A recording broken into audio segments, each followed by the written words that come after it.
The voice in the wall. I was renting an old apartment on the outskirts of town. The building had been standing since the 1950s with peeling wallpaper, creaky wooden floors, and a musty smell that never quite went away. It was cheap, though, and I wasn't in a position to be picky. At first, everything seemed normal. The neighbors kept to themselves, and aside from the occasional argument bleeding through the thin walls, the place was quiet. But then, I started hearing something. It began as a faint whisper behind the walls, almost too quiet to notice. At first, I thought it was just pipes settling or the wind outside. But after a few nights, I realized the whispering wasn't random. It had a pattern. Words. Sentences. "Can you hear me?" I froze in bed the first time I clearly heard it. My brain scrambled for a rational explanation. Maybe it was a TV next door or someone talking in the hallway. But the voice wasn't coming from the apartments beside me. It was coming from inside the wall. I put my ear against the cold plaster. "Please, help me." I pulled back immediately, my heart pounding. It was a woman's voice, soft and pleading. That night I barely slept. The next morning I asked the landlord if anyone had ever complained about strange noises in the apartment. He gave me a strange look and shook his head. "Not that I know of," he said. I tried to brush it off as my imagination, but the whispering continued every night. The voice never screamed or cried. It just begged for help. One night I couldn't take it anymore. I grabbed a flashlight, a hammer, and a chisel. If something, or someone was in the walls, I needed to know. I started with a small hole in the drywall, right where the voice was strongest. Dust filled the air as I chipped away.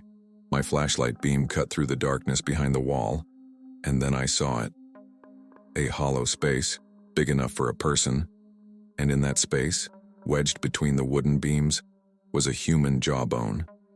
The flesh was long gone, leaving only brittle, yellowed bone. I staggered back, my stomach twisting. That's when I heard it again, closer this time. "You found me." I ran. The next morning I called the police. They tore down the wall completely and found the rest of the remains, a skeleton, crammed inside like a forgotten secret. The forensic team estimated it had been there for over 50 years. The apartment used to belong to a woman named Eleanor Reed. She went missing in 1963. No one ever found her. Until now. I moved out the same week, but sometimes late at night I wake up, my ears straining in the darkness, and I swear I can still hear her whispering. "Thank you."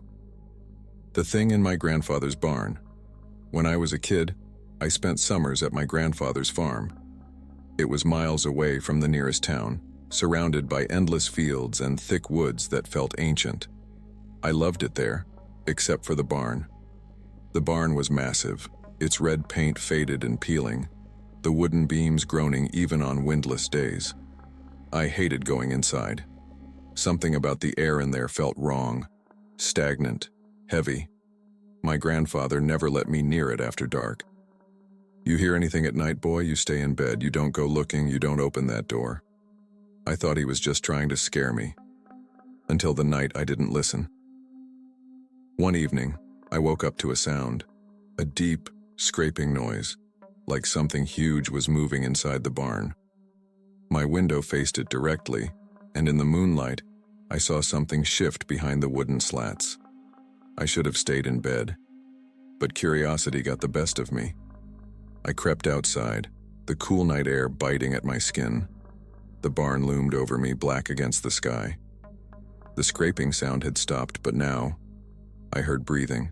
Slow, heavy. Wrong. The door wasn't locked. It should have been. I slid it open just enough to peek inside. The first thing I noticed was the smell. Rotting meat, damp earth, and something sour. My flashlight flickered as I swept it across the space, and then it landed on something in the corner. At first I thought it was a pile of animal carcasses, but then it moved. A shape unfolded, stretched, turned toward me. I couldn't understand what I was looking at. Too many joints, limbs bending the wrong way, skin stretched taut over something too thin to be human. Its head was low, almost touching the ground, but its neck, if you could call it that, kept going up and up. And then it spoke, not in words, not in sounds, but in my head. "You are not supposed to see me." I stumbled back, slamming the door shut and sprinting to the house. My grandfather was waiting for me on the porch, rifle in hand. His face was grim. "You saw it, didn't you?" I nodded, shaking. He sighed. "Damn thing's been here longer than we have, longer than anyone. That's why the barn stays locked." I never asked what it was, and I never went near that barn again. Years later, after my grandfather passed, the farm was sold. The new owners tore the barn down. That night the house burned to the ground. No one ever found out how the fire started. But I have a feeling. Something got out. The man in the reflection. I used to work night shifts as a janitor at an old office building downtown. The place was nearly abandoned after 10 p.m. Just me, the hum of the fluorescent lights, and the occasional creak of aging pipes. The building had a massive lobby with floor-to-ceiling windows, which always made me uneasy. But it wasn't the windows that bothered me the most. It was the mirror. There was a full-length mirror in the hallway outside the restrooms. An old, warped thing, bolted to the wall. I never liked looking at it, but in my line of work, it was impossible to avoid. One night, I was mopping the floor when I glanced up and saw something that stopped me cold. My reflection was standing still. I was still mopping. It wasn't. I froze, my breath catching in my throat. The moment I noticed, the reflection snapped back into place, like a glitch correcting itself. I tried to shake it off, just my tired mind playing tricks. But the next night it happened again, and this time, it smiled. I wasn't smiling. I turned and ran out of the hallway, heart hammering. But after a few minutes, I forced myself to go back. I had to know if I imagined it. The mirror was normal again. My reflection looked like me. I told myself it was stress, lack of sleep. I avoided the mirror as much as I could. But then, a week later, I passed by it and noticed something even worse. My reflection was wearing different clothes. I had on my usual janitor uniform. My reflection? A dark hoodie. Jeans. The realization hit me like ice water. That thing in the mirror wasn't me. I took a step back. My reflection didn't. It stayed where it was, watching me, grinning. Then I saw its lips move. No sound came out, but I could read the words. "Let me out." I turned and ran. The next day I quit my job. I don't care if it made me look crazy. I never went back. But sometimes when I pass by mirrors, I hesitate. Because I swear, just for a second, I see something else staring back. Something waiting. The house that wasn't there. It started with a simple mistake. I was driving home from a weekend trip late at night, my GPS flickering in and out of service. The highway stretched dark and empty, and I was too tired to think straight when I took the wrong exit. I didn't realize my mistake until I was already deep in unfamiliar roads, narrow, twisting, and surrounded by thick forest. My gas tank was nearly empty, and there was no sign of life anywhere. No gas stations, no streetlights, just mile after mile of trees pressing in on either side. The road felt too quiet. Then, out of nowhere, I saw a house. It sat just off the road, an old two-story farmhouse with a single light glowing in an upstairs window. A gravel driveway led up to it, and though everything in me screamed to keep driving, I was running on fumes. I had no choice. I pulled into the driveway and turned off the engine. The night was so silent it felt unnatural. No crickets, no wind, nothing. As I stepped out of my car, the porch light flickered on. Someone was home. I knocked on the door. No answer. But the door was slightly ajar, creaking as it moved. I should have left. I know that now. But exhaustion and desperation got the better of me. I pushed the door open wider and stepped inside. The house that shouldn't exist. The air inside was stale, thick with the scent of dust and something rotten underneath. The furniture was old-fashioned, untouched for decades. A grandfather clock ticked in the corner, its sound painfully loud. The wallpaper was faded, curling at the edges, and something about the place felt wrong, like it had been waiting for someone. "Hello?" My voice barely broke the silence. Still no response. I took another step forward. My foot hit something soft. I looked down. A pair of shoes. They were perfectly placed, like someone had stepped out of them and disappeared. A chill ran down my spine. My instincts were screaming now. I turned to leave, and then I saw it. The framed photograph on the wall. My own face. It was a black and white photo of me. Not someone who looked like me. Mr. Same eyes, same face, same scar above my eyebrow from when I fell as a kid. I stumbled back, my pulse pounding. This was impossible. The photo was old, faded at the edges, and below it, in elegant cursive, was a name. My name. And the year beneath it? 1956. That's when I heard the footsteps upstairs. Slow, deliberate, coming toward the staircase. I ran. I didn't stop to look back. I just bolted out the door, down the porch steps, and into my car. My hands were shaking as I jammed the keys into the ignition.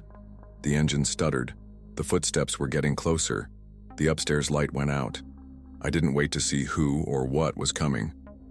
The car finally roared to life, and I tore out of the driveway so fast my tires skidded on the gravel.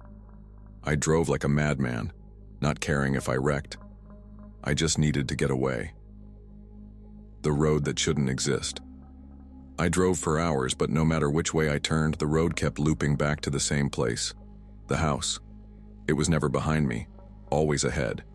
Like the road itself was bending reality, forcing me back.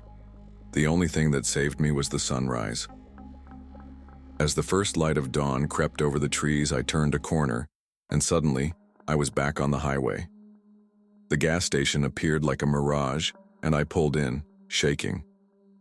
I ran inside and told the old man at the counter about the house, about what I'd seen. He just stared at me. Then, he said something that still haunts me. "Son, there ain't no house out there. But I know what I saw. I don't take back roads anymore. And I never drive alone at night because sometimes when I close my eyes, I still see it. The house waiting for me. And I know that one day, it will find me again. The town that doesn't exist. I work for a small delivery company, the kind that hauls furniture, appliances, and other heavy stuff to remote places where big-name services won't go. The job takes me to some weird locations, backwoods cabins, farms in the middle of nowhere, places where people don't ask questions. But nothing prepared me for the town that wasn't supposed to exist. The wrong turn. It was a late October evening, and my partner Jake and I had one last delivery. The order had come in through the company's old filing system, handwritten, no digital record, just an address and a name. Black Hollow, West Virginia. We couldn't find it on GPS, but the county records listed it as a small township, so we loaded up the truck and headed out. The first 2 hours were fine, just empty highways and forest roads. But as the sun dipped below the trees, the route got weird. The paved road turned to gravel. Then it turned to dirt. Our headlights barely cut through the fog rolling in, thick and unnatural. The road twisted in ways that made no sense, sharper turns than should have been possible, slopes that seemed steeper on the way down than on the way up. And then suddenly we were there. A town.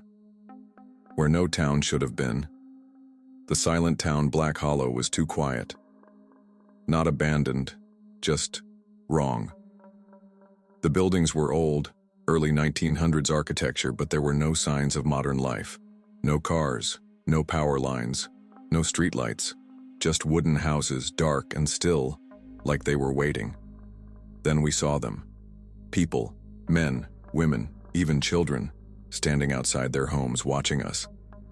They didn't wave, didn't smile, just stood there blank-faced, their eyes too dark, too empty. Jake and I exchanged uneasy glances, but we had a job to do. The delivery address was a large house at the center of town, bigger than the others, with its windows boarded up from the inside. Jake knocked on the door. It opened immediately. A woman stood there, pale and thin, dressed in clothes 50 years out of date. She didn't greet us, just stepped aside and motioned for us to bring the package inside. The house smelled of damp earth and something sour. The furniture was covered in white sheets, and the walls were lined with strange symbols, carved deep into the wood. I was about to ask what they meant when she spoke. "You shouldn't have come." Her voice was hollow, distant. Jake let out a nervous laugh. "Well, we can leave after we drop this off." She shook her head. "No one leaves Black Hollow after dark." The first disappearance. We didn't stay to ask what she meant. As soon as the package was inside, we turned back to the truck. The townsfolk were closer now, standing at the edge of the property, watching. As soon as I shut my door, Jake whispered, "Dude, where the hell is the road?" I looked up. The road we had driven in on? Gone. In its place was a dense thicket of trees, impossibly thick, impossibly tall. Panic set in. No, we just came from there." Jake threw the truck into reverse and gunned it. The tires spun in place. The truck wasn't moving. The townsfolk took a step closer, then another. Then, Jake was gone. I didn't see him disappear. 1 second he was in the driver's seat. The next, the door was wide open, and his seat was empty. The truck's engine died. The people were at my window now, pressing their hands against the glass. And every single one of them whispered in unison, "You shouldn't have come." The ritual I ran. I don't know how, but I ran. I stumbled into the woman's house, the only place with a door still open. She was standing exactly where we had left her, staring at the boarded-up windows. "Please," I gasped. "What the hell is happening?" She didn't answer. She just gestured toward the symbols on the walls. "They keep it out," she whispered. "The hollow." Then something slammed against the house. The whole structure shook. Through the cracks in the boards, I saw something massive moving through the fog. Not a person, not an animal, something ancient. Shifting, breathing, watching. The woman turned to me. "It wants a replacement." She handed me something cold and sharp. A knife. I stumbled back. What are you saying?" She looked sad. "There must always be two." The bargain. I don't remember everything that happened next. The last thing I recall is the townsfolk chanting, the woman whispering words I didn't understand, and a deafening roar from outside. And then, I woke up, but not where I should be. I was in the truck. Sunlight streamed through the windshield. The road was back. The town was gone. No ruins. No sign it had ever been there. And Jake? Jake was sitting beside me like nothing happened. He turned to me with a blank, empty stare. "You shouldn't have come." His voice wasn't his anymore. And I knew, in that moment, whatever had been waiting in Black Hollow had left with us. The man who came back wrong. I used to have an older brother. His name was David, and he was everything I wasn't. Strong, fearless, the kind of person who made friends instantly. When we were kids, he protected me from bullies, taught me how to ride a bike, and always looked out for me. Then one day he vanished. It happened on a camping trip. My family used to go every summer to a remote spot in the Appalachian Mountains, far away from cell service, far from everything. David was 16, I was 12. That night he left the tent to pee and never came back. We searched for weeks. The authorities scoured the woods, helicopters circled overhead, search dogs combed every inch of the forest. Nothing. No footprints, no torn clothing, no sign of an animal attack. It was like the earth had swallowed him whole. Eventually, the search was called off. My parents never recovered. The grief broke something inside them, and our family fell apart. For 5 years, we lived with the unbearable truth. David was gone, until he came back. The night he returned, it happened out of nowhere. I was in bed when I heard a knock at the front door, slow, deliberate. It was 2:34 a.m. My mom was the one who answered it, and then she screamed. I ran downstairs, heart hammering. David was standing in the doorway. His clothes were the same ones he had been wearing the night he disappeared, except now they were pristine. Not torn, not dirty, as if they hadn't spent 5 years in the wilderness. He looked the same, too. Not just similar, identical. He hadn't aged, not a single day. We were frozen. My mother sobbed. My father stood in silent shock. I just stared at him, a cold fear creeping up my spine. "David?" my mom whispered. He smiled. "Hey, Mom." Like he had only been gone for a weekend. Like nothing had happened. He wasn't the same at first. We told ourselves it was a miracle. Maybe he had amnesia. Maybe he had been living off the grid somewhere. The police had no answers. They ran tests, questioned him, tried to explain the impossible. But there were no medical anomalies, no missing person reports from other towns, no logical reason for why he hadn't aged. And then, the little thing started. David didn't sleep. At first we thought it was trauma. He stayed up all night, sitting perfectly still in the living room staring at the walls, not watching TV, not using his phone, just staring.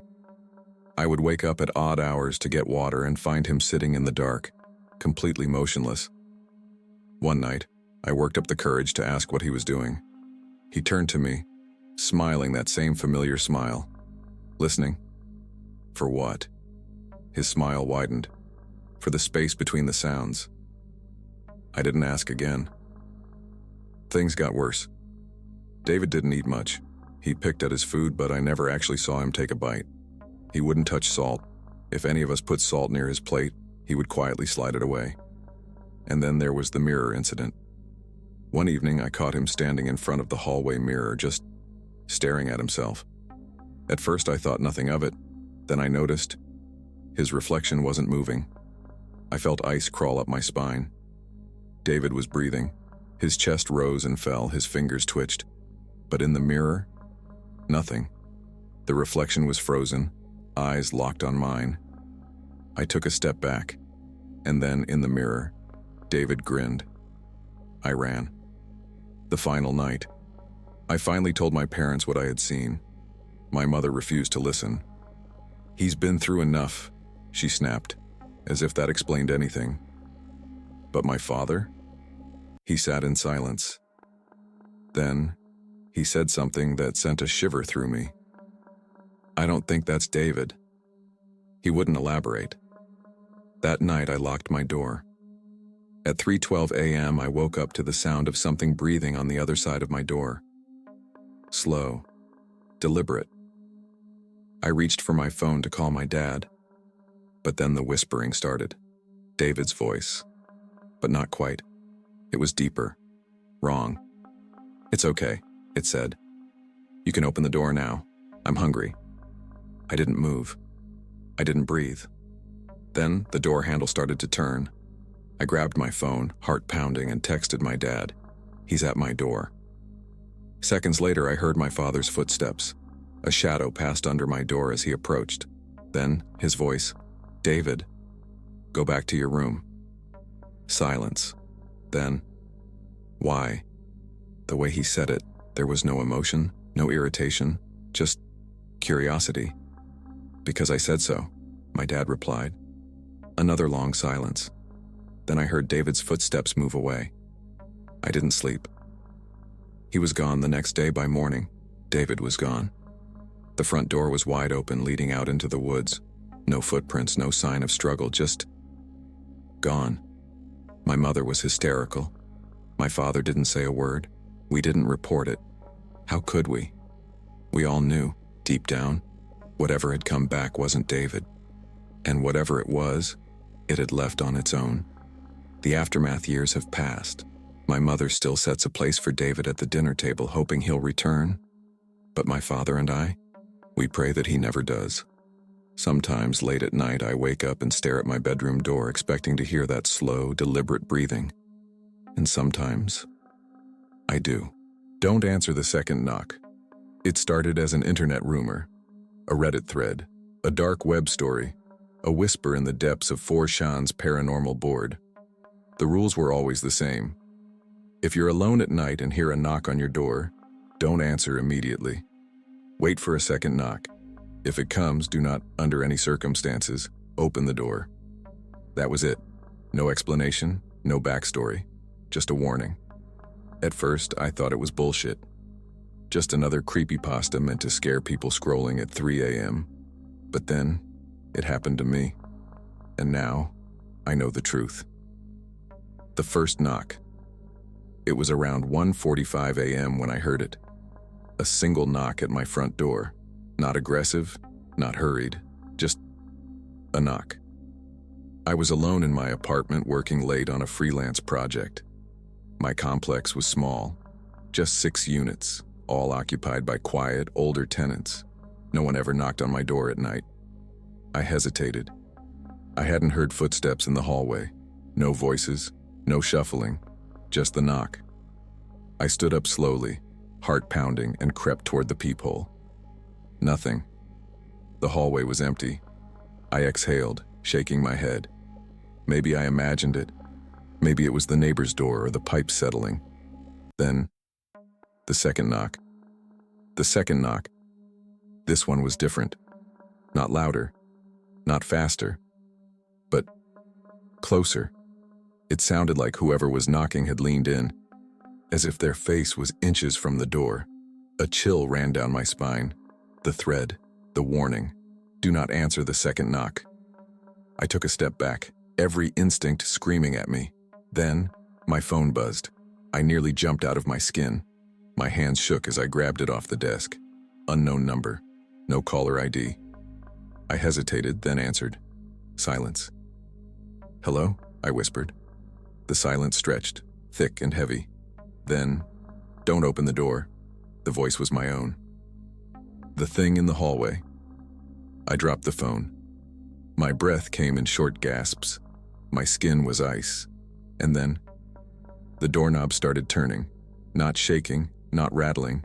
Slowly, deliberately. I stumbled backward. The door was locked. It had to be.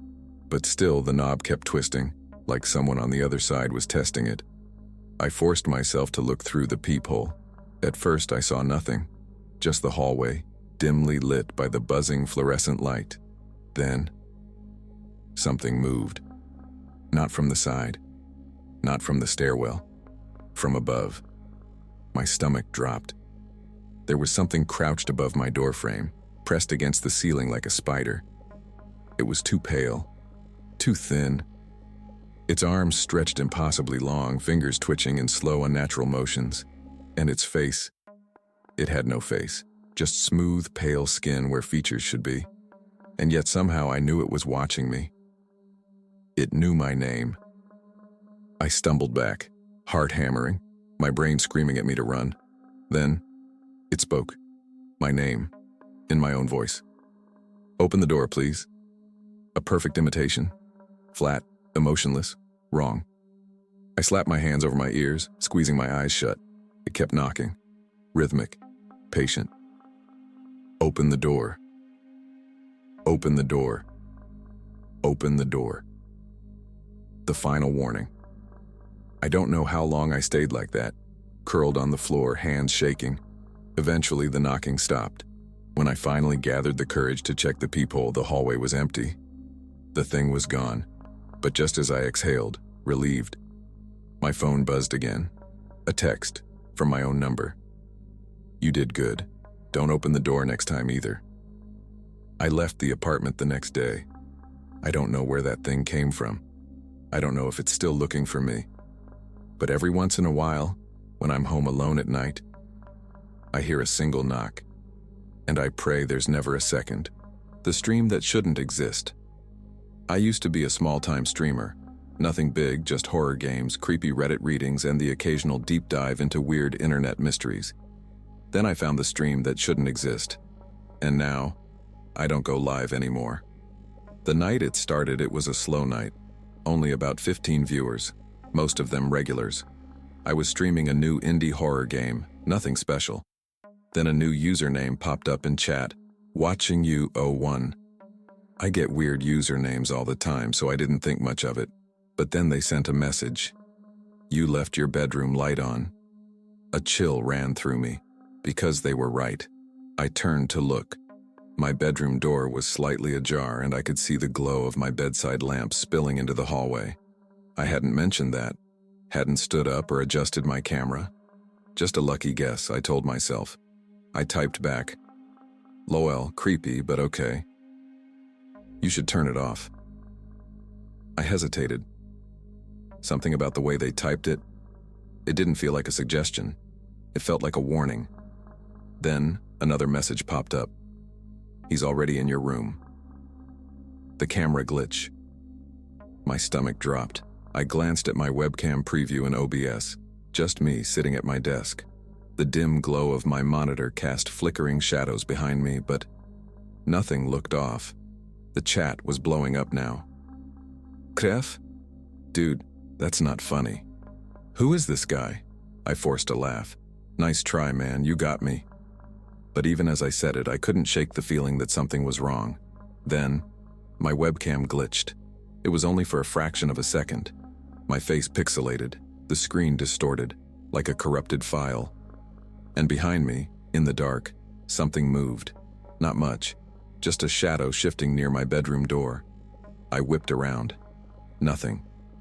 When I turned back to my screen, the chat was going crazy.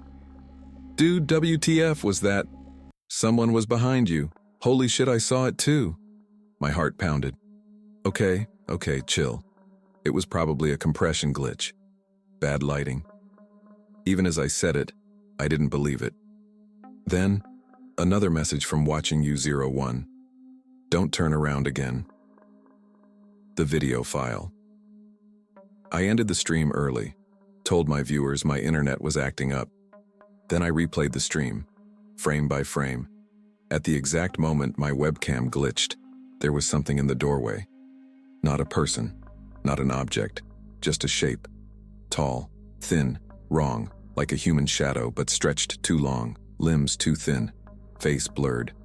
I felt sick. Then, my phone buzzed. No caller ID. I let it go to voicemail. A few seconds later, the notification popped up. One new message. I hesitated, then pressed play. At first, I only heard breathing. Slow. Too slow to be human. Then, a whisper. Not in my voice.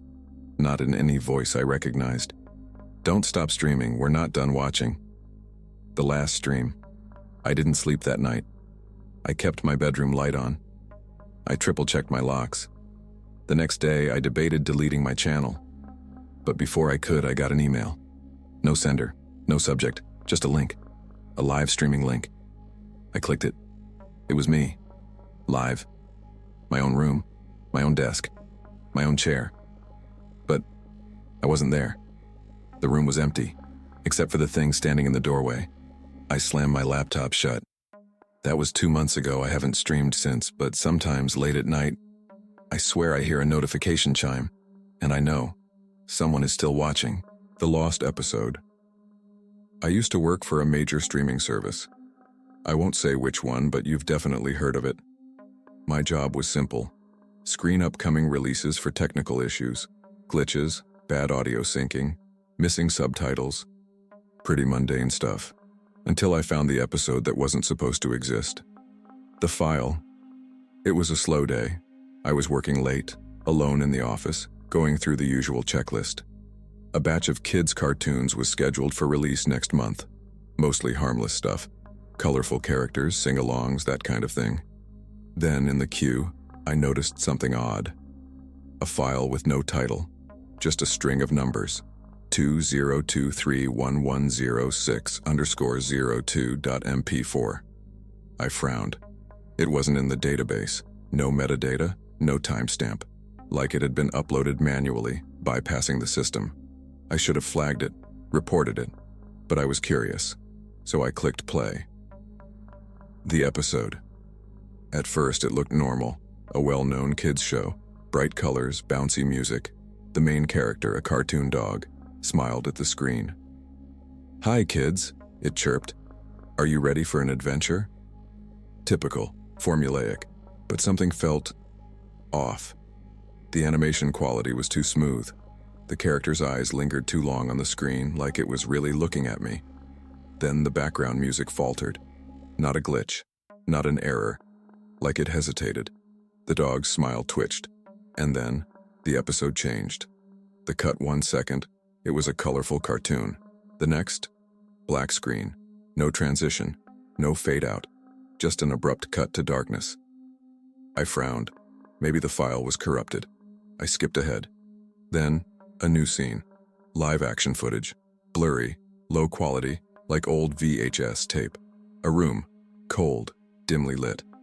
The camera was set at a weird angle, slightly tilted, and in the center of the frame, a chair. A person sat there, a child. I froze. The kid was maybe 6 or 7, barefoot, wearing pajamas, staring at the camera, not blinking, not moving, just staring. I skipped forward again, heart pounding. The kid was still there, same chair, same position.